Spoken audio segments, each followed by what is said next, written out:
Selamat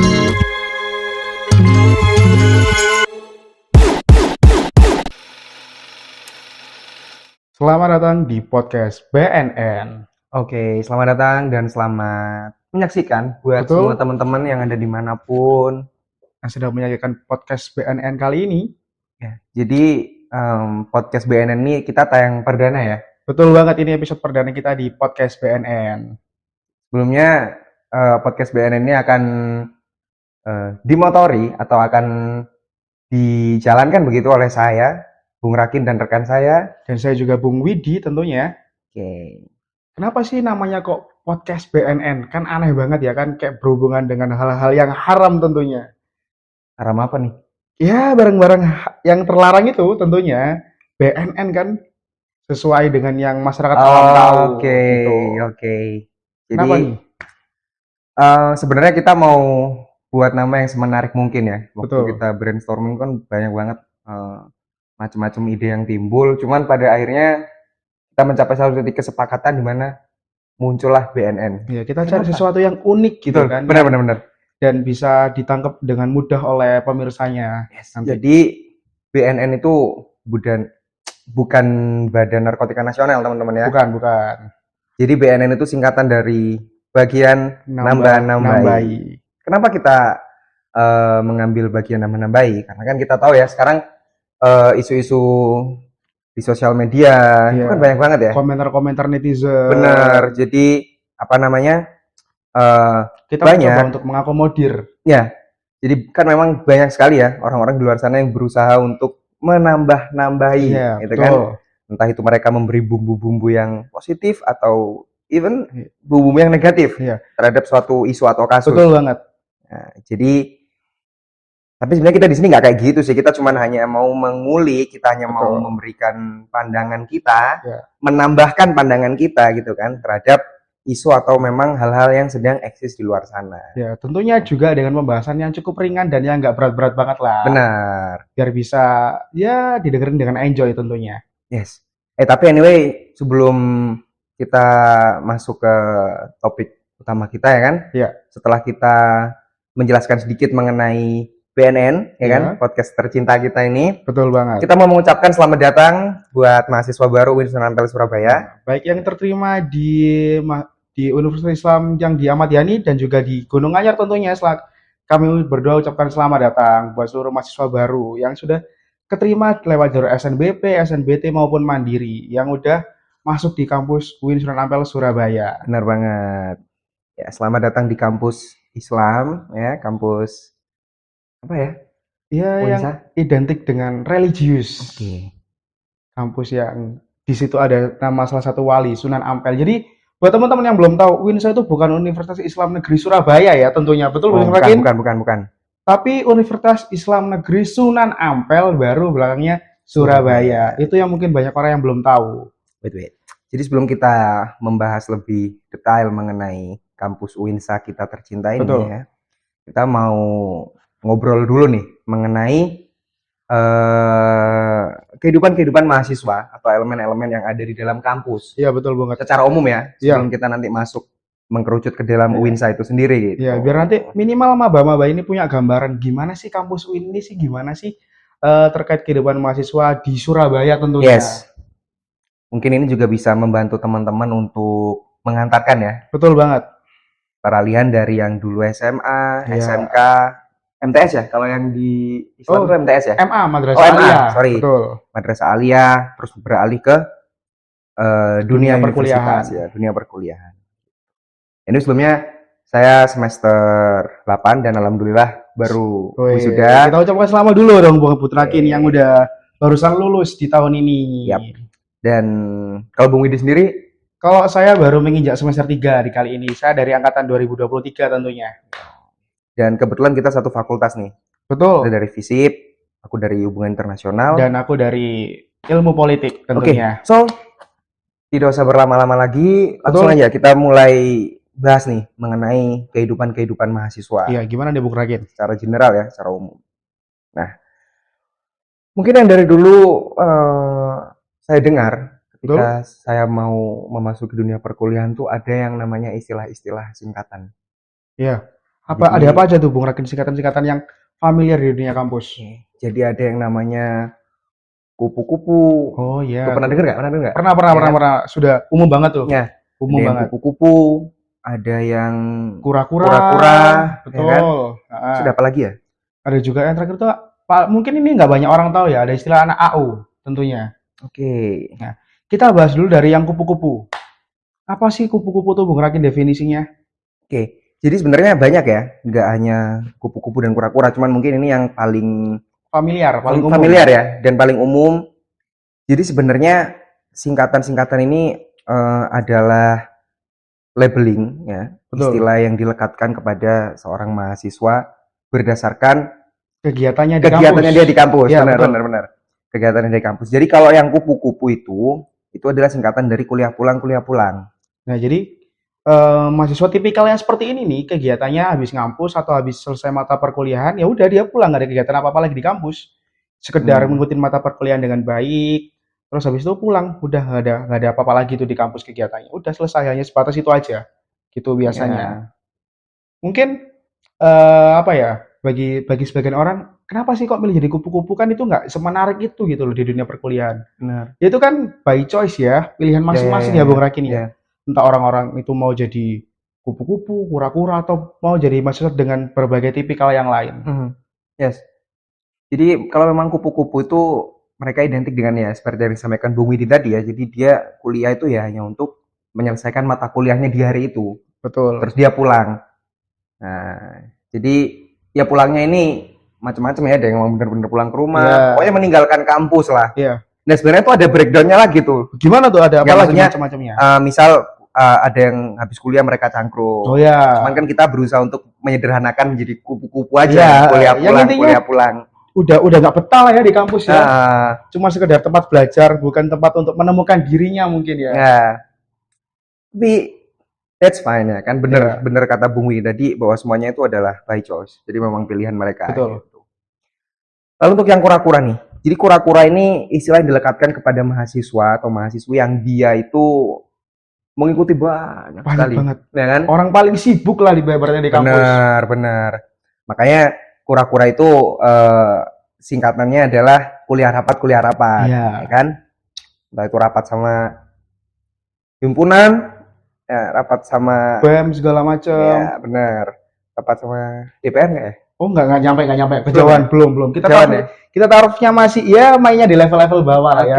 Belum setinggi dan sejauh itu tentunya. Ya. Jadi ada yang kemudian disebut kura-kura tadi. Jadi biasanya anak-anak kura-kura ini yang everyday-nya dia kelihatan hektik. Tiap harinya dia kelihatan sibuk ya kan, tentengin tas laptop lah, apalah, bawa itu lembar-lembar project atau apalah itu. Tapi dia tetap berusaha untuk looks happy ya. Maksudnya kayak aura yang dia pancarkan tuh tetap santai, oke gitu. Meskipun bebannya sungguh berat tentunya. Benar. Oh ya, yang paling menarik juga soal mahasiswa kura-kura ini biasanya paling kelihatan dari outfitnya Bung Rakin. Gimana tuh? Paling sering kalau ngampus tuh pakai PDH. Karena biasanya habis mata kuliah pasti entah ada rapat, entah ada kepanitiaan apapun itulah. Paling sering pokoknya pakai PDH. PDH himpunan terutama ya biasanya tuh. Iya. Pasti itu anak kura-kura, jelas. Kadang mungkin mereka malas buat ganti baju ya. Iya, betul. Mata kuliah. Atau kalau enggak emang dia sebelum masuk mata kuliah tuh dia ada rapat dulu. Terusnya enggak ganti bajunya, udah pakai ini aja gitu. Sekalian aja lah buat perkuliahan gitu. Tapi menurutku antara kupu-kupu dan kura-kura itu sebenarnya tidak ada yang salah ya. Betul. Tinggal bagaimana dia sebagai mahasiswa dan mahasiswi bisa mempertanggungjawabkan pilihannya gitu. Entah nanti yang jadi kupu-kupu ya pasti punya kesibukan lain lah. Entah itu dia bekerja atau memang dia tidak suka dengan suasana kampusnya atau bagaimana. Dan terutama yang buat kura-kura juga itu ya mungkin dia ingin lebih mengenal dunia kampusnya bagaimana, atau intrik dan politik yang ada di kampusnya juga bagaimana. Itu kan sebagai salah satu wahana untuk kita mengenal kampus ini lebih dalam, terutama lewat organisasi-organisasi yang ada di kampus ini tadi gitu.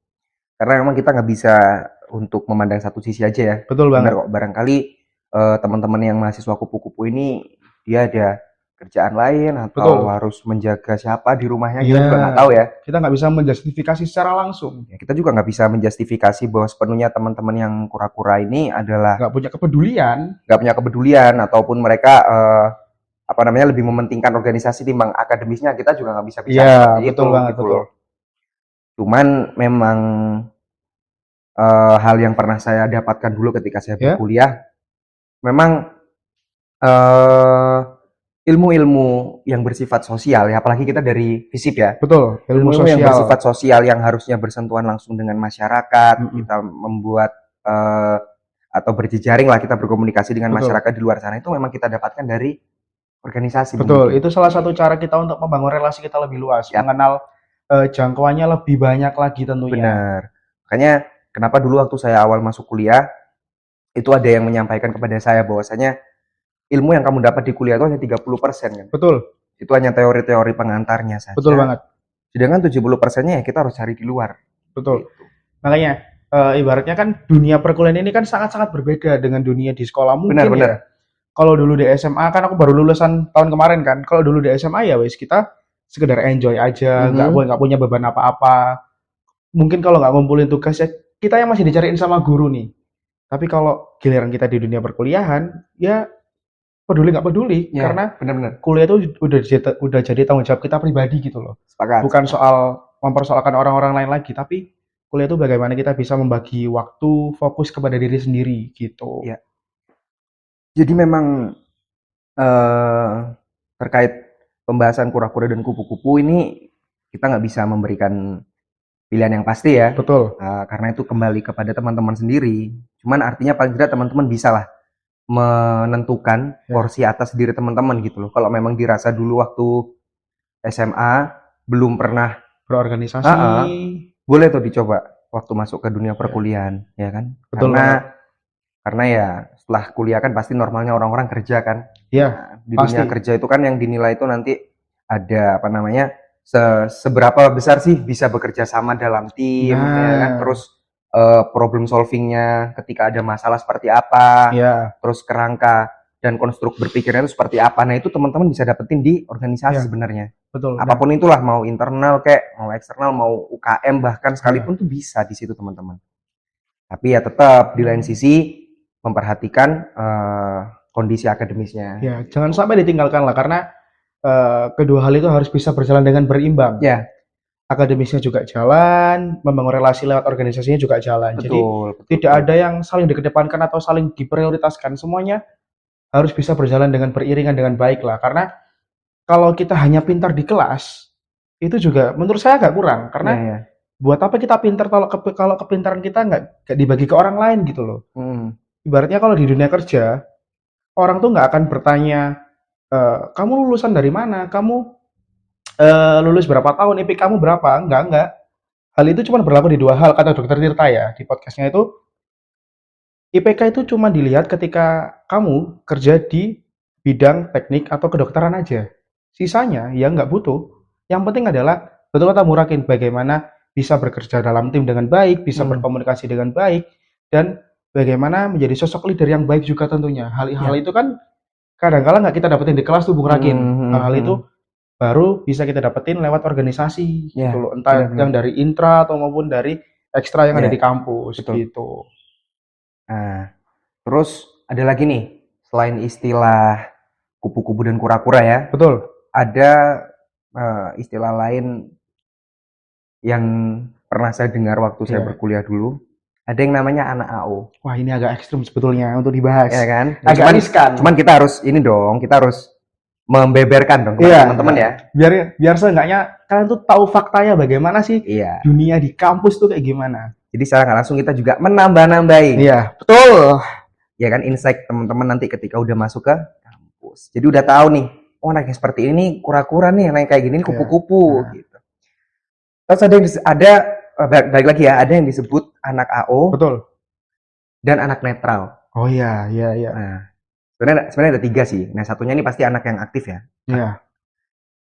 Jadi organisatoris lah. Ada 3 ya. Kita ambil 3. Ada organisatoris, ada anak AO, ada anak netral. Nah, biasanya ketiga istilah ini lebih melekat kepada organisasi eksternal, Bung Widi. Iya. Ya meskipun kadang ada sih yang melabelkan tiga ini kepada organisasi internal ya, seperti himpunannya, BEM-nya, DPM, PLM lah, kan istilahnya beda-beda ya. Betul. Ya, gitu. Cuman biasanya ketiga ini lebih melekat kepada organisasi eksternal, Bung Widi. Mahasiswa yang tergabung dalam organisasi eksternal kampus. Yap. Nah, jadi sebetulnya anak AO ini anak yang ibaratnya membahayakan juga enggak sih sebetulnya, tapi pengaruhnya juga cukup besar dalam dunia pergaulan kampus ini. Iya. Jadi anak AO ini bisa dibilang tipikal orang yang nggak ikut kemana-mana. Dia nggak ikut di organisasi intra, dia juga kadang-kala juga nggak join di organisasi ekstra. Tapi dia ini bisa mempengaruhi lingkungannya untuk apa ya, membuat teman-temannya tidak suka dengan organisasi yang ada di kampus. Karena apa ya, kadang-kala yang disampaikan adalah ngapain gabung kayak gitu, gak ada manfaatnya, cuman buang-buang waktu, cuman buang-buang duit segala macam lah. Akhirnya anak-anak yang mau mengembangkan dirinya lewat organisasi itu jadi males karena dengan omong-omongan seperti itu. Dan kita juga harus patut akui lah, dalam setiap organisasi yang dijalankan pasti ada plus ada minusnya. Nggak mungkin semua organisasi itu ada plusnya doang, nggak mungkin ada minusnya doang. Nah, itu kan tergantung teman-teman untuk memandangnya aja. Nah, tapi dari kacamata anak AO ini, semuanya itu jelek. Nggak ada yang bagus sama sekali, dari sisi manapun. Itu yang cukup diwaspadai sama teman-teman nantinya ketika ada di dunia perkuliahan dan ingin bergabung di organisasi, gitu. Kalau dari Bung Rakin sendiri, bagaimana sih pandangan Bung Rakin terkait anak-anak AO ini? Ya, sebenarnya kurang lebih sama ya dengan yang disampaikan Bung Widi. Cuman kadang anak-anak anti, oh iya, kita belum jelas nih AO ini apa gitu. Oh iya, betul kelewatan. AO ini adalah anti ormek sebenarnya. Makanya kenapa tadi di awal saya sampaikan bahwa tiga istilah yang sekarang lagi kita bahas ini adalah lebih merujuk kepada eksternal. Karena dia memang anak-anak yang anti ormek. Gitu. Tapi kadang di satu sisi dia ke internal masih oke. Oh gitu. Dia masih memandang internal ini masih bagus lah ya. Masih oke lah kalau untuk organisasi kampus gitu. Cuma kalau untuk udah masuk ke ranah yang organisasi eksternal, mereka udah nggak mau sama sekali nih, menolak mentah-mentah gitu. Ibaratnya partai-partainya ini semua dianggap jelek lah. Iya, benar. Yang mereka anggap ada ya cuman kayak DPR-nya ada. Tapi ini kalau kita berusaha imajinarkan dengan kehidupan bernegara ya. Jadi mereka menolak adanya partai, tapi dia tetap melihat adanya DPR, adanya MPR dan sebagainya. Tapi mereka tidak melihat bahwa untuk masuk ke DPR harus ada kendaraan partainya tadi itu. Ya. Kadang-kala. Ya. Makanya di situ kadang yang timbul di benaknya anak ormek itu adalah terlalu politis. Betul. Organisasi eksternal ini. Iya. Dan untuk apa? Buang-buang waktu kita ada di situ. Betul banget. Padahal nggak semua organisasi eksternal itu seburuk itu ya. Maksudnya nggak sekotor dan sepolitis itu. Iya, benar. Karena yang mereka pandang dan berusaha untuk mereka konstruk adalah organisasi eksternal ini buang-buang waktu, terus terlalu politis, bahasan-bahasannya itu adalah bahasan-bahasan yang mencakup politik pragmatis hanya untuk mendapatkan kekuasaan di kampus dan lain sebagainya. Betul banget. Nah, kemudian mereka untuk berusaha mempengaruhi si anak netral. Gitu loh. Jadi si anak netral ini yang awalnya dia ya udahlah ya, saya nggak ikut A, saya nggak ikut B, saya nggak ikut C, saya nggak ikut semualah, saya netral aja. Tapi dia nggak menjelek-jelekan nih. Ya udah dia diem di posisinya aja. Dia cuma lihat, cuma mantau, karena ibaratnya mungkin orang-orang netral ini orang-orang yang udah capek lah berorganisasi dari sekolah. Bener. Itu juga salah satu faktor sih. Dari SMP, SMA mungkin dia udah capek, dulu di OSIS, dulu di Pramuka atau segala macamnya. Akhirnya ya wis lah, aku dari orang yang netral, cukup tahu situasinya bagaimana, situasi politiknya seperti apa. Itulah tipikal orang-orang yang netral sih ketika di dunia perkuliahan. Nah, yang anti ormek tadi mungkin ya bisa juga kok si anak yang anti ormek ini dia berangkat dari pelajar SMA atau SMP yang aktif dulunya. Betul. Terus dia mungkin sudah tahu dinamikanya suatu organisasi, baik buruknya suatu organisasi. Akhirnya dia bawa ketika kuliah. Nah, dia berusaha untuk menyebarkan doktrin ya kan? Doktrin. Bahwasanya nggak usah lah organisasi-organisasi kayak gitu, bikin capek. Ya ngapain? Soalnya aku udah pernah dulu gitu loh. Ya, itu ya sering kali disampaikan kayak ngapain buang-buang waktu, cuman capek nongkrong malam sampai malam nggak jelas ngobrol ngalor ngidul segala macam. Terus mending fokus kuliah aja lah gitu. Itu yang pertama ya. Jadi anak-anak AO itu biasanya satu, dia udah aktif duluan waktu SMA-nya mungkin. Udah berpengalaman lah ya. Udah berpengalaman. Dan terus yang kedua, mereka yang mungkin kurang mengetahui bagaimana lapangan suatu organisasi. Betul. Tapi konsumsi dari medianya udah luar biasa. Iya. Iya kan? Iya, yang dilihat udah macam-macam, udah sangat-sangat luas lah. Sekarang kalau kita mau lihat di TikTok ya, kalau kita search kehidupan organisasi, pasti kan banyak banget yang mengatakan bahwa untuk apa sekarang berorganisasi seperti itu? Mungkin kita hanya disuruh jual risola dan lain sebagainya. Danusan segala macam. Bahkan sampai sekarang ada yang sampai nge-thrift tuh di tiap CFD itu ada banget. Iya. Jadi mungkin konsumsi-konsumsi seperti itulah yang mereka tangkap sebagai hal yang membuat dia berpikir bahwa organisasi ekstra atau bahkan intra itu nggak ada gunanya udah di dunia perkuliahan. Padahal nih ya, padahal sejatinya mahasiswa atau mahasiswi itu di organisasi yang dia ikuti di dunia perkuliahan itu tidak lain dan tidak bukan untuk membentuk konstruk berpikirnya mereka. Betul. Gitu, untuk mempersiapkan bagaimana nanti setelah lulus dia bisa terjun ke dunia masyarakat gitu loh. Karena kan apa ya, kita tuh nggak akan selalu linier. Semisal kita kuliahnya di jurusan ilmu politik atau hubungan internasional, mungkin linearnya dari lulusan hubungan internasional mungkin berangan-angannya jadi menteri luar negeri lah, jadi diplomat lah, jadi kedubes di negara-negara luar lah. Tapi kan kenyataan kan tidak selalu sejalan ya dengan yang yang kita inginkan. Nah, kadang-kadang kan kita tuh harus siap lah dengan realita yang ada di dunia ini. Mungkin kalau dulunya jualan risol dengan danusan tadi, mungkin ketika lulus kuliah, dia punya alternatif lain untuk jadi pengusaha F&B mungkin mungkin lebih besarnya. Itu kan hal-hal yang mungkin nggak terpikirkan nih dengan anak-anak AU nih. Anak-anak kuliah kan fokus dengan idealismenya masing-masing bahwa aku kuliah nanti lulus jadi ini linear segala macam. Tidak seperti itu kawan, dunia tidak semulus itu. Benar. Kecuali kalau orang tuanya udah ini ya. Iya, sudah disiapkan jalan tentunya. Karpet merah terbentang luas. Jadi misal bapaknya presiden, anaknya jadi wakil kan bisa. Ya, tapi kalau kita pikir-pikir sebenarnya omongan kita dari awal nih sebenarnya ini ya, secara nggak langsung kita juga memihak kepada mereka yang organisatoris. Betul. Ya, karena kita harus sepakati dulu gitu loh. Tapi kita juga nggak sepakat nih dengan mereka-mereka yang sangat organisatoris ya kan, aktif di mana-mana. Tapi IPK-nya jatuh, Pak, anjlok. Ya kita juga mengamini bahwasanya IPK ini hanyalah angka gitu. Tapi secara nggak langsung IPK ini adalah representasi. Anda ini serius atau enggak kuliah nih? Iya kan? Betul. Terutama mengenai 30% yang saya sampaikan tadi ya, tentang apa yang kita dapat di kampus, tentang teori lah. Meskipun sedikit 30%, tapi tetap nggak boleh ditinggalkan gitu loh. Karena mungkin juga orang-orang tua kita maksudnya taunya kita berkuliah ini ya untuk lulus gitu loh. Yang mereka jadi lihat ya masih IPK gitu loh. Mereka masih IPK. Nah, jadi untuk teman-teman yang mau masuk dunia perkuliahan gitu ya, mungkin nantinya setelah nonton podcast ini bisa tuh memilah dan memilih gitu ya. Betul. Mana sih anak-anak yang sekiranya dia netral, mana sih anak-anak yang sekiranya dia anti ormek dan memberikan doktrin-doktrinase yang buruk lah ya, kurang baik menurut saya gitu loh. Karena itu bisa mematahkan semangat loh.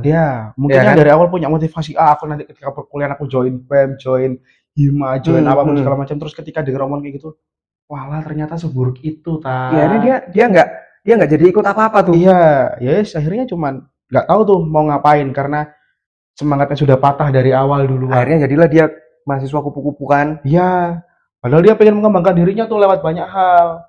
Tapi akhirnya kehilangan kesempatan itu lagi. Ya artinya secara tidak langsung ya, kalau saya menganalogikan si anak yang memberikan doktrinase ini secara nggak langsung sudah ikut campur terhadap masa depannya si anak yang mau aktif itu. Turut menentukan masa depannya. Emang bisa nanggung? Nggak bisa. Karena kan nggak bisa kan?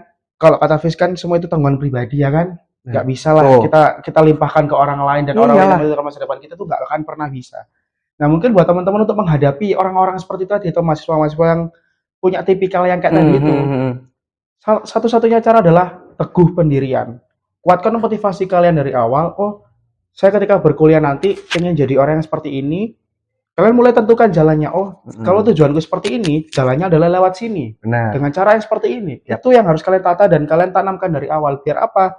Ketika di tengah jalan atau bahkan di awal tidak kehilangan tujuan dan tidak kehilangan motivasi gitu loh. Makanya ada yang pernah mengucapkan seperti ini. Kalau saya nggak salah, Tan Malaka ya, yang mengatakan bahwasanya idealisme adalah salah satu kemewahan yang dimiliki oleh anak muda, terutama mahasiswa ya tentunya. Kan? Artinya apa? Idealisme yang kuat itu kan sebenarnya identik dengan apa yang disampaikan Bung Widi tadi ya, mengenai apa namanya? Teguh pendirian, kemapanan berpikir ya kan, konsistensi. Jadi itu sebenarnya adalah salah satu hal yang istimewa dari teman-teman. Artinya kalau memang memasuki dunia kuliah itu niatnya belajar, ya udah belajar.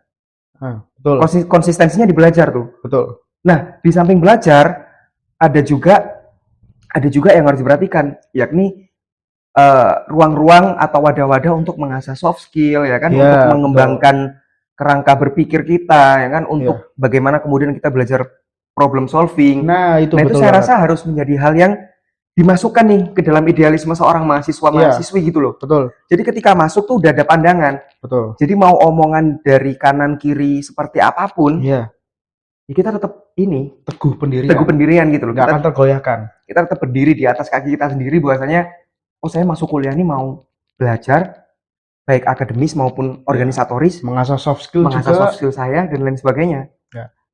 Kalian harus patok tujuan itu dari awal dan kalian nggak boleh oleng sama omongan-omongan yang ada di sekitar Anda. Mungkin karena ya hidup Anda itu tergantung bagaimana cara Anda untuk menjalani itu gitu loh. Benar. Bukan dari omongan orang lain gitu. Nah, dan dari 3 konsep tadi ya, organisatoris, anti ormek dan netral, yang organisatoris nih yang menarik. Ya kan? Jadi mereka cukup aktif di internal biasanya. Terus ternyata dia juga bagian dari organisasi eksternal. Banyak oke nih. Iya kan? Nah, sampai pada akhirnya muncul salah satu istilah lagi. Ini yang menurut saya merupakan kepanjangan ya dari organisatoris. Ini aktivis kampus, Pak. Wih, ya kan? Iya. Mungkin kalau teman-teman dengar kata aktivis kampus, orang yang nggak lulus-lulus, orang yang gondrong kayak saya gini, orang yang berpikirnya itu terlalu mendalam, terlalu filsuf, bisa dibilang. Ya kan? Padahal ada banyak sisi menarik lah dari sisi aktivis-aktivis kampus ini. Nggak cuma yang mereka lihat ketika ya yang gondrong, yang bajunya nggak karu-karuan lah ya segala macam. Nah jadi banyak banget sih yang bisa diulik dari sosok aktivis kampus ini. Karena kalau menurut saya pribadi nih Bung Rakin, sosok aktivis kampus inilah yang bisa merubah wajah politik kampus yang lebih baik.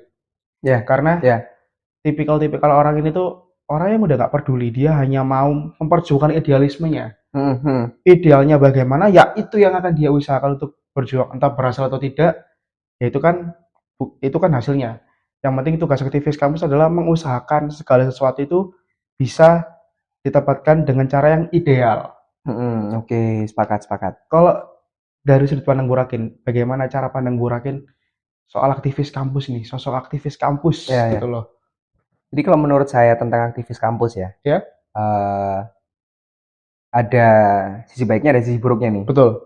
Mungkin sisi buruknya adalah yang kita ketahui aktivis kampus ini lulusnya agak lama. Ya kan? Molor lah ya. Molor.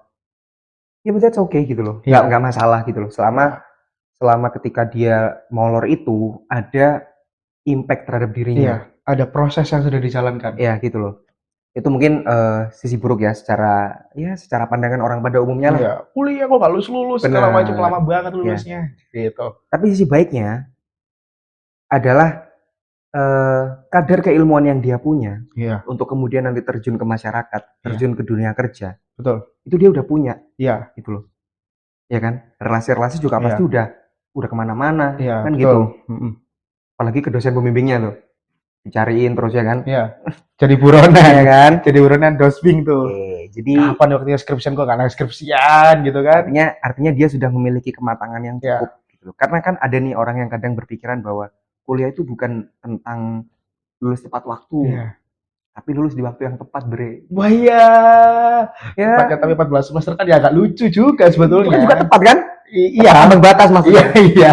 Batas Tapi akhir masalah gitu. Udah tepi jurang banget itu 14. Ya, tapi ya itulah sedikit mengenai aktivisme Iya. di kampus. Ini mungkin kita akan bahas di episode selanjutnya ya, Iya, karena iya. panjang juga. Ya, agak menarik juga gitu. Oke. Jadi kan kita tadi udah bahas-bahas ya mengenai kehidupan di kampus, ya secara general nih. Tipikal mahasiswa-mahasiswanya, Ya, benar-benar. Sekilas tentang bagaimana kultur kampus secara general itu Ya. Masihan. Nah, di segmen ini nih yang sekarang kita akan bahas tentang UINSA. Ya, kampus kita tercinta. Benar. Ini topik bagiku sangat-sangat menarik lah buat kita bahas Ya. kali ini. Oke. Jadi kita akan bahas ya mungkin sedetail mungkin lah ya. Ya. Mungkin sedetail mungkin Ya. kita akan berusaha untuk ya. menerjemahkan lah. Ya, menerjemahkan bagaimana kultur UINSA-nya maksud saya gitu. Saya kira mau menerjemahkan apa? Kitab kuning mungkin. Waduh, terlalu jauh. Oke.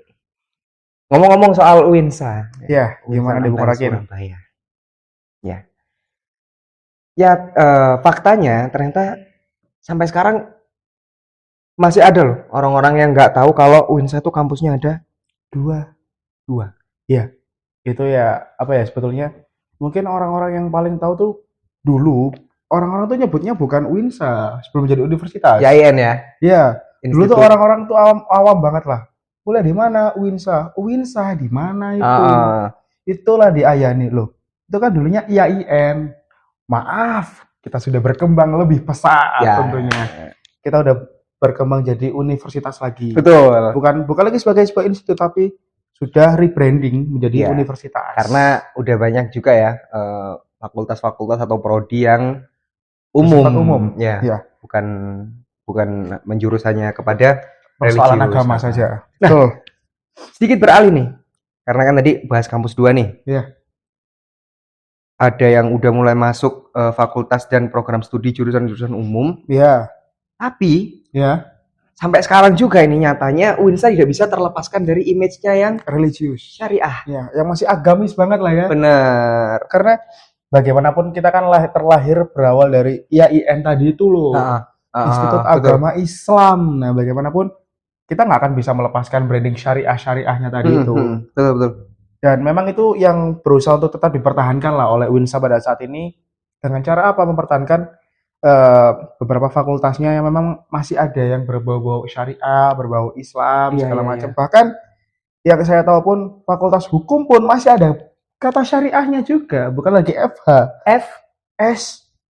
Ada S-nya di tengah-tengah. Mungkin kalau di UNER, di UNESA atau di UPN bahkan kuliah di mana? FH. Kalau kita lebih bangga ada FSH. Apa itu? Syariah hukum. Karena segala hal yang dilakukan harus berlandaskan dengan persoalan agama.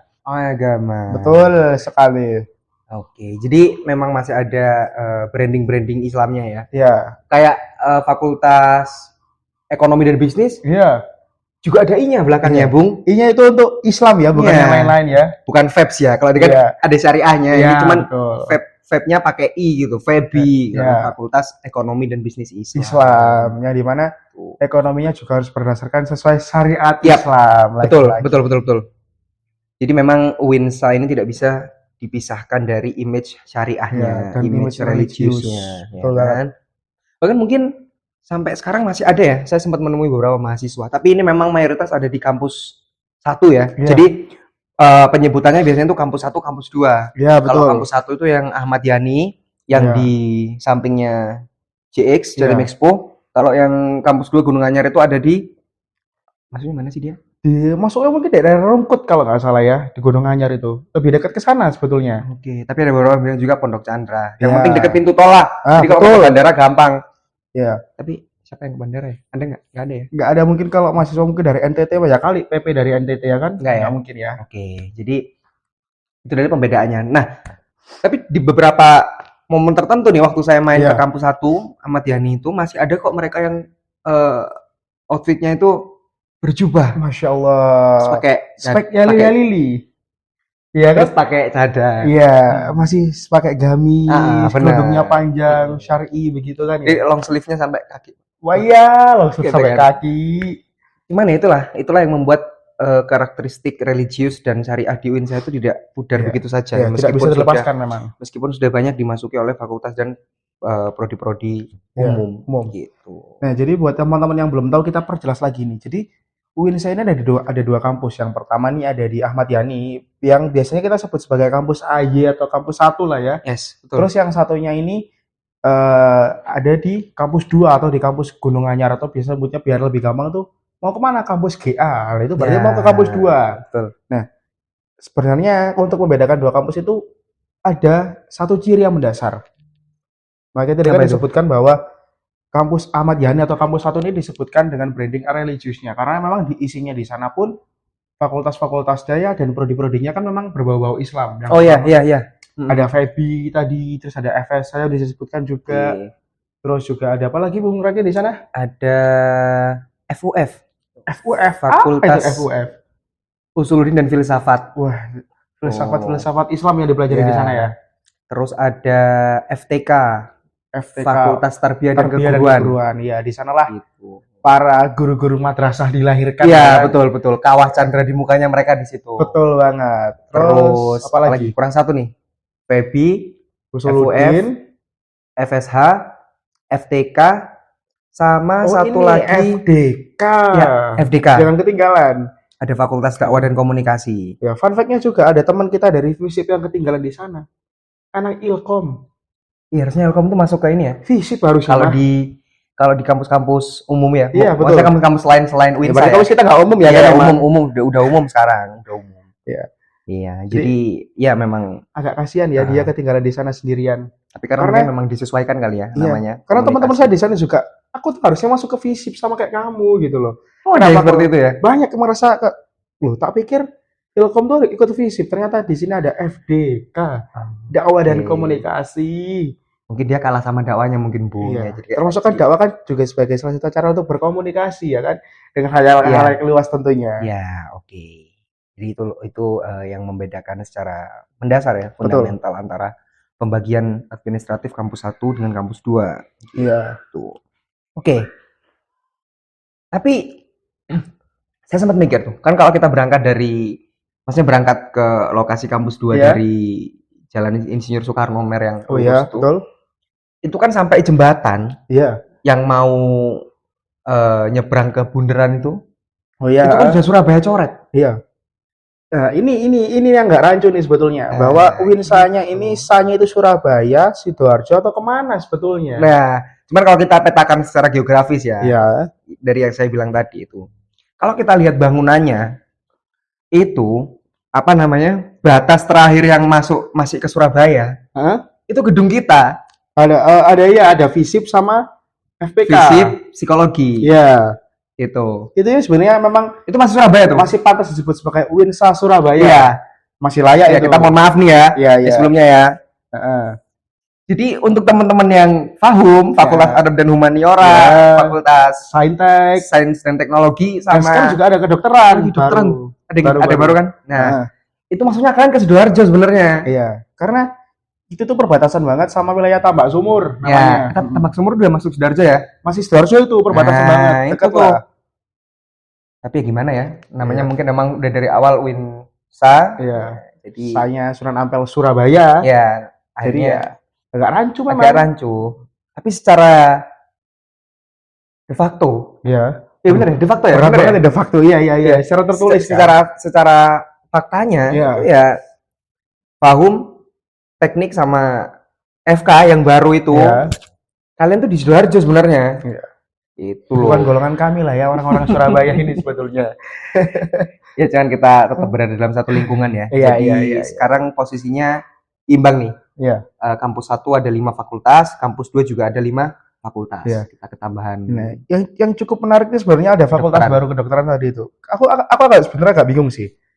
Fakultas kedokteran di UINSA dengan branding Islamnya ya kan. Sebenarnya nggak butuh dokter, cukup bawa air putih, ya kan? Minta dibacain doa, sudah selesai, sembuh dong itu. Iya, mungkin nanti pemetaan mata kuliahnya mengenai pengobatan Islami mungkin ya. Peka mungkin, ya kan? Ruqyah, Ruqyah gitu. Cek kode bisa nggak ya? Bisa mungkin, bisa. Bukan lagi cek USG, cek penyakit, tapi cek kodam juga bisa. Mungkin ya. Bisa kali penyakit itu datangnya dari kiriman-kiriman orang yang nggak suka sama dia gitu loh. Nah, betul. Nah, itu kalian bisa cek di situ tuh. Ada apa aja yang nyangkut di badan kalian itu, ada apa aja. Benar. Wah. Jadi itulah tadi pembahasan mengenai kenapa sih Winsa ini kok image-nya syariah, terus pergeseran menjadi 2 bangunan dan 2 gedung itu pembedanya apa. Nah, sekarang kita mulai masuk ke pembahasan mengenai mata kuliah wajib atau mata kuliah dasar MKDU. Mata kuliah dasar umum. Iya, itu namanya ya. MKDU. Nah, ini agak menarik nih, karena kenapa nih? Saya nggak menemukan ini. Apa? Di teman-teman saya yang berkuliah di kampus lain. Oh iya. Memang ada beberapa sih ya. Apa? Saya mau bahas apa? Saya ingat saya nih, kalau maba itu kan MKDU-nya masih ada yang berbau-bau agama lah ya. Oke. Kayak kalau dulu semester 1 tuh saya masih nemuin kayak studi hadis. Ya, oke. Terus masih ketemu sama yang namanya studi Al-Qur'an. Ya, saya masih ada waktu itu. Itu tuh semester 1, semester 2. Sama apa lagi ya kalau nggak salah. Oh, ini masih ada Al-Arabiyah, Al-Siyasah. Jadi kayak ibaratnya kita nih belajar bahasa Arab, cuma di level yang lebih tinggi lagi aja. Oke. Nah, tapi yang mau saya bicarakan sekarang ini adalah mengenai intensif. Oh ya, betul. Ada kan? IBA, ada IBI. Iya. Jadi di Winsa itu ada mata kuliah ya. Dia masuk kok waktu SKS, pengambilan SKS dia diambil. Wajib memang. Wajib diambil. Hanya ada di semester 1-2. Iya. Jadi ada yang namanya intensif bahasa Arab, intensif bahasa Inggris, sama Mahat. Ngaji sore. Ya. Ngaji sore. Iya. Kita nyebutnya ngaji sore aja biar lebih santai gitu kan. Mungkin kalau orang-orang awam Mahat, apa sih Mahat itu? Terus kita gampang ngaji sore lah ya. Iya. Jadi dulu waktu kita semester 1-2 ya, kita udah melewati fase-fase menjadi morning person. Iya, morning person kan? Banget. Jam berapa intensif tuh? Kasih tahu dong. Kalau saya dulu intensif tuh mulai dari jam 6 banget. Jam 6 pagi. Betul. Ya. Ayam berkokok, kita udah berangkat kuliah. Itulah. Saingan kita sama ayam. Jadi jam 6 pagi udah ada yang namanya intensif bahasa Inggris. Ya kan? Nanti di hari selanjutnya, soalnya dia ini ya, bergantian ya harinya selang-seling ya. Intensif bahasa Arab. Ya. Sorenya lagi ada yang namanya Mahat. Ya, tiap hari Selasa sama Kamis ya ada Mahat, jangan lupa. Nah, mungkin ya. Oh, kalau Mahat itu cuma Selasa Kamis ya? Iya, cuma Selasa sama Kamis, cuma 2 hari. Cuma 2 hari ya? Itu dimulai dari jam 4 sampai jam 5 sore. Oh, 1 jam. Jadi bayangin kalau kalian datang ke kampus jam 6 pagi, terus kalian ada Mahat sorenya, kalian bisa 12 jam menuntut ilmu. Jangan bilang di kampus dong. Oh ya, menuntut ilmu, menggapai cita-cita, menggapai impian. Ya, kan? Betul. Jadi jangan terbebani lah ya. Semua itu dijalani aja dengan enjoy. Oh iya dong, jangan dianggap sebagai beban dong. Meskipun kalian datang pagi-pagi, ambillah hikmahnya. Minimal kalian sholat subuhnya nggak telat lah ya. Benar. Dan menurut saya ya, Bung Widi, hal yang mendasari kenapa Winsa ini memiliki sistem yang seperti itu, adanya intensif dan Mahat itu, adalah untuk menyeimbangkan antara duniawi dan ukhrawinya. Betul. Ya kan? Iya. Jadi fundamental atau pondasi-pondasi dasarnya itu berangkat dari hal-hal yang bersifat syariah dan religius gitu loh. Iya kan? Karena ini hanya ada di semester 1 dan 2. Iya kan? Dikuatkan dulu dasarnya, pondasinya, karena hal-hal itu yang sudah mulai bersifat fundamental. Bagaimanapun itu kan sebagai sebuah modal awal gitu. Iya, betul. Jadi sebelum kita pandai dan mahir ya kan dalam ilmu-ilmu yang sifatnya duniawi. Betul. Itu kan indahnya duniawi. Ya kan, kita harus mentas dulu nih atau kita harus tuntas dulu. Selesai dulu lah ya kan dalam urusan-urusan atau ilmu-ilmu ukhrawinya. Luar biasa gitu. Kita harus berterima kasih kepada beliau-beliau yang sudah menginisiasi dengan adanya IBA. Betul, ya kan? Dengan adanya Mahat juga. Betul. Ya mungkin saya kalau sampai sekarang masih bisa lah sedikit-sedikit. Iya. Hasil dari intensif bahasa Arab ya. Assalamualaikum. Oh, ahlan wa sahlan. Kaifahal dan lain sebagainya. Iya.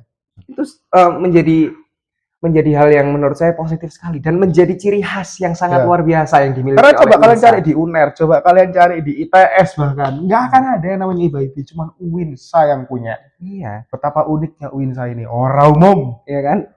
Ma'had juga iya, itu. Sore-sore di mana udah kita mau pulang ya kan. Konsentrasinya udah tinggal ya paling 30% 20% lah ya. Kita udah mau nyangklong tas terus teman kita udah ngingetin. Woi, Ma'had, jangan lupa ya. Mau kemana? Belum Ma'had ini gitu. Karena kita nggak jadi pulang ya. Ya tapi oke lah dengan adanya Ma'had, di lain sisi kita juga bisa mengolor waktu kita pulang gitu kan. Karena kan Surabaya macetnya luar biasa ya. Kampus 1, kampus 2 kan. Trafiknya padat tuh. Jadi dengan Ma'had mungkin kita bisa pulang habis maghrib. Ya kan, menunggu sholat maghrib. Betul, kita bisa sholat maghrib dulu. Iya kan? Kita bisa lebih santai dulu, baru deh nanti ketika lalu lintas agak reda baru deh kita pulang. Jadi kita sangat berterima kasih kepada bapak-bapak atau ibu-ibu dosen, akademisi kampus yang sudah menginisiasikan atau mengadakan intensif bahasa Arab, intensif bahasa Inggris dan juga Ma'had. Gitu. Tapi kadang-kala IBIB ini juga agak jadi beban ya buat mahasiswa yang PP. Rumahnya jauh ya. Karena ada teman saya itu yang PP dari Mojokerto, Kabupaten Mojokerto. Kenapa nggak kamu carikan kos aja, Bung Widi? Homesick dianya. Homesick. Iya, dia tuh nggak betah, kangen sama bunda katanya gitu. Buat kamu yang nonton jangan lupa komen ya nanti kalau ada kamu nonton video ini. Iya. Kamu yang dari Kabupaten Mojokerto. Gitu. Nah, nanti kita bisa carikan info kos kalian biar kalian nggak PP dari jauh-jauh lah ya. Ini berapa jam berapa emang dia? Kalau IBIB paling nggak dia itu dari rumahnya ya. Dari rumahnya. Jam 4:30, jam 5 lah. 4:30. Ya. Bayangin 4:30. Saya nggak kebayang dia mandinya gimana, berangkatnya gimana, menghadapi kemacetannya seperti apa ya kan. Jadi kalau saya dari sana berangkat rapi nih, pulang udah buluk. Asli. Ya ampun. Jadi buat teman-teman jangan pernah merasa bahwa ini merupakan sebuah beban ya. Melainkan suatu fasilitas yang harus manfaatkan dengan baik. Mungkin kalian belum fasih berbahasa Inggris, kan bisa manfaatkan IB-nya karena kan dibutuhkan banget nih di dunia kerja nanti betul. Skill berbahasa Inggris dengan baik. Terus kalau soal berbahasa Arab juga kan, kalau kalian ingin menaklukkan dunia Arab sana di daerah timur sana ya kan? Betul. Bisa banget untuk kalian belajar bahasa Arab atau mungkin kalian yang ingin menafsirkan Al-Qur'an. Menerjemahkan bisa banget buat fokus di IBA-nya gitu. Dan mungkin sebagai penyemangat teman-teman aja ya, kalau memang tidak ada minat terhadap tiga-tiganya gitu kan. Kalau tidak teman-teman menuntaskan itu karena apa? IBA, IB dan Ma'had ini menjadi salah satu syarat untuk yudisium, untuk pengerjaan skripsi. Pokoknya udah tanggung jawab akhir itu nanti salah satu persyaratannya kembali lagi tuh ke IBA, IB, Ma'had gitu. Iya, betul banget. Sama ada juga ICT sih sebenarnya. Cuman ICT ini masih oke lah karena kan kita juga setiap hari berdampingan dengan teknologi. Masih oke. Masih dekat dengan kita lah ya. Pokoknya itu deh 4 elemen ini mata kuliah yang sebenarnya wajib nggak wajib, ya kan? Tapi memang harus kita jalani mau nggak mau. Karena mereka juga menjadi salah satu persyaratan gitu. Iya, inilah POV dari orang yang udah lulus ya guys. Karena banyak juga teman saya yang waktu udah mau ngurus persyaratan itu harus ke pusat Ma'had Al-Jamiah atau apalah saya lupa namanya. Iya. Di kampus 1 ya. Ngurus Ma'hadnya, ngurus IBA-IB-nya dan lain sebagainya. Di akhir ya kan. Iya, makanya jangan sampai itu menjadi batu sandungan. Jadi diselesaikan aja. Enak kok. Kita bisa kopak ya kan. Kopak. Kita bisa ngopak, pulangnya kita ngosor, ngopi sore, ya kan. Jadi sambil lihat senja di UINSA kan lumayan cantik ya kan. Iya. Jadi kita pulang dari gedung perkuliahan sambil melihat senja, kita berangkat dapat sunrise, pulang dapat sunset gitu ya kan. Sunset ya kan. Nanti kalau bosan di kampus juga bisa mancing ya kan. Di depan panggung, di belakang itu kan. Betul. Di belakang FK juga bisa kok gitu. Jadi UINSA sebenarnya punya banyak spot-spot yang menarik, punya banyak spot-spot yang bisa mengisi waktunya teman-teman nanti ketika berkuliah. Betul banget gitu. Oke, ini kita mau masuk ke pembahasan terakhir nih. Di episode perdana kita ya, podcast perdana kita mengenai influencer dari UINSA. Iya. Ini sebenarnya cukup menarik untuk dibahas dan cukup terkenal sebetulnya influencernya ini salah satunya. Tapi kita sebenarnya juga menunggu nih influencer yang dari kampus 2, dari kampus kita. Betul. Karena yang mau kita ulik sekarang ini mereka dari kampus 1 semua, Bung. Semua, iya. Gitu loh. Dan juga kebanyakan dari FDK kan ya. Oh ya? Dari dari anak Oke. FDK. Ada siapa aja nih yang pertama nih? Kalau yang saya tahu nih Bu ya, mohon dikoreksi juga kalau salah. Yang perempuan dulu dong. Oh iya. Jangan yang laki-laki terus yang diduluin, perempuan juga harus diduluin. Siapa? Yang pertama? Yang saya tahu tuh ada Ning Umi Laila. Tuh. Tahu saya juga udah lulus nggak sih sekarang? Sudah. Udah lulus ya? Sudah. Bareng sama nggak? Nggak. Saya lupa kalau yang apa namanya Umi Laila ini dia angkatan atas saya atau bareng sama saya. Oh gitu, iya. Itu saya udah cukup terkenal ya, ibaratnya kalau bahasanya cukup kondang ya. Kondang, kan? Betul. Sebagai pendakwah perempuan gitu loh. Ustazah ya mungkin ya. Iya. Itulah yang kenapa membuat kampus satu semakin syariah. Ya. Karena diisi oleh Umi Laila. Jadi brandingnya keren tuh, ya kan? Betul. Untuk kemudian bisa apa namanya memperkenalkan Fakultas Dakwah dan Komunikasi UINSA melalui Umi Laila, ya kan? Betul. Karena video-videonya juga udah banyak mungkin ya di sosial media ya. Sudah berseliweran lah ya, baik di Instagram, YouTube maupun TikTok juga sekarang kan. Tapi saya jujur kurang mendalami sih apa yang menjadi fokusnya beliau, menjadi fokusnya Umi Laila. Cuman yang pasti dia anak UINSA gitu. Dan kalian harus bangga, teman-teman harus bangga gitu. Betul. Kalian harus bangga punya seorang Ning di sana ya kan? Iya kan, seorang pendakwah. Umi.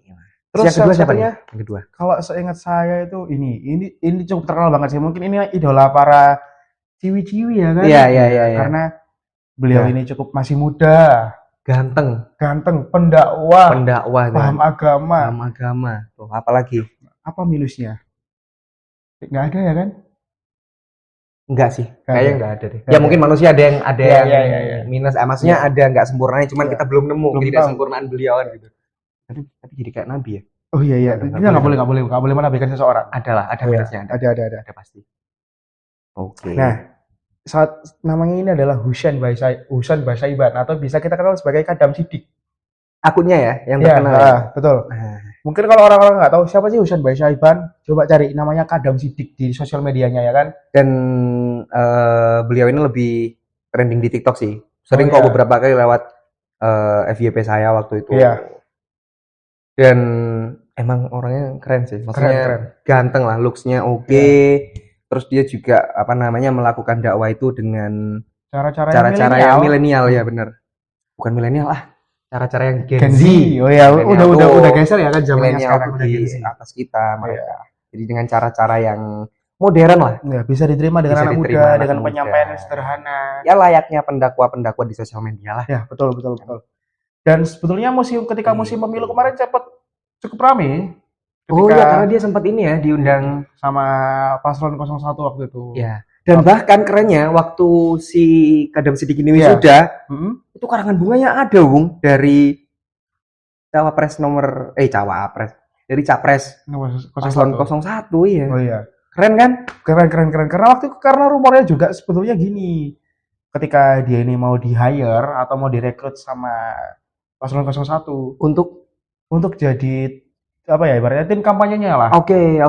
Ini sempat ditawari bayaran 2 miliar. 2 miliar. Tapi dia memilih untuk tidak mengambil itu karena dia memang sudah sehati dengan paslon tersebut. Masya Allah. Saya mendukungnya dengan ikhlas, katanya sih begitu ya. Masya Allah, luar biasa. Seorang anak muda, agamis, pinter, ganteng juga, dan tidak materialistis. Iya, harusnya dia tetap ikhlas 2 miliarnya kasih kita ya. Ya, kita sangat-sangat ikhlas juga untuk menerima.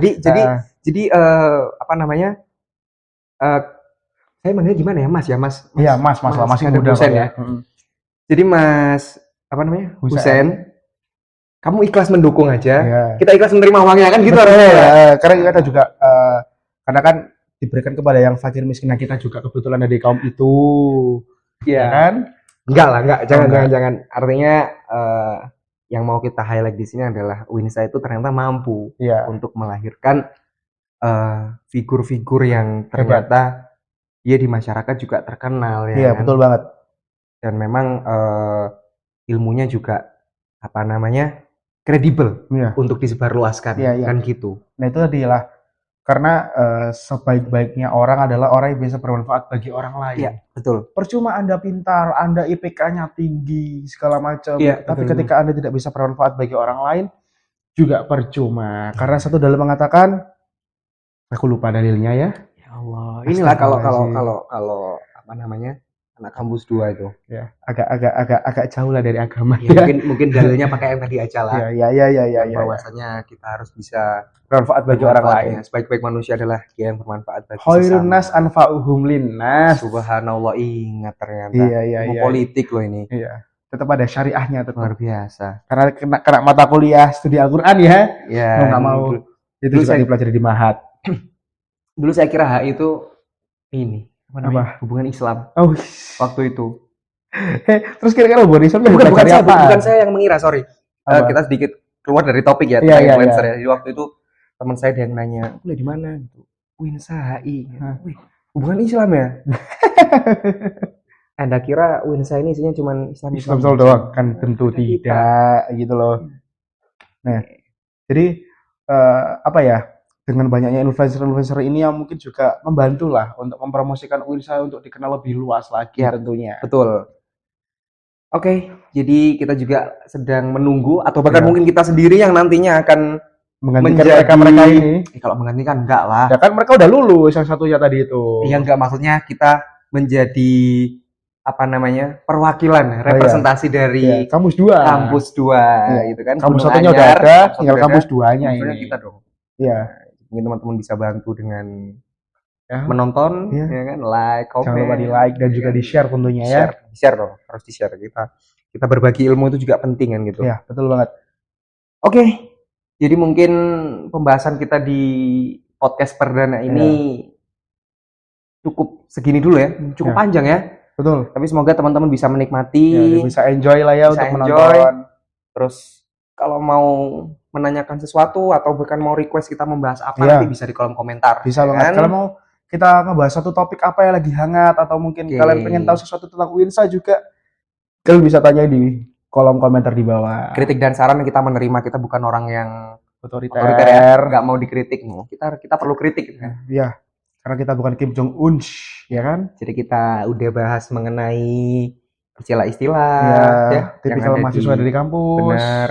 Kita juga udah bahas tentang sedikit mengenai keaktifan organisasi. Betul. Kita juga udah bahas tentang Winsa secara geografis, secara kulturalnya seperti apa, matkul-matkul yang hektik-hektik itu, yang tadi ada intensif dan lain sebagainya, kita juga udah sampaikan ke teman-teman. Semoga bisa menjadi bekal ya. Betul. Untuk teman-teman nanti memasuki dunia perkuliahan, terutama di Winsa Ampel Surabaya. Oke. Dan semoga pembahasan kita kali ini bisa bermanfaat buat kalian semua dan jadi menambah pengetahuan kalian untuk sekiranya menghadapi dunia perkuliahan agar lebih siap lagi tentunya. Betul. Dan kita juga tidak memaksakan sebenarnya untuk teman-teman memilih entah mau menjadi apa nanti ketika menjadi seorang mahasiswa dan mahasiswi, tapi yang paling tidak teman-teman harus bisa mengupgrade diri, lalu kemudian bisa bermanfaat bagi orang-orang di sekitar teman-teman. Karena apapun pilihan kalian, setidaknya kalian harus bisa bertanggung jawab atas apa yang sudah kalian pilih nantinya. Gitu. Oke, jadi mungkin sekian dulu podcast dari BNN episode perdana kali ini ya. Sampai bertemu di episode selanjutnya. And saya Bung Rakin pamit undur diri. Dan saya Bung Willy juga pamit undur diri. Terima kasih. Dan sampai jumpa. Sampai ketemu di BNN episode selanjutnya. Terima kasih. You guys.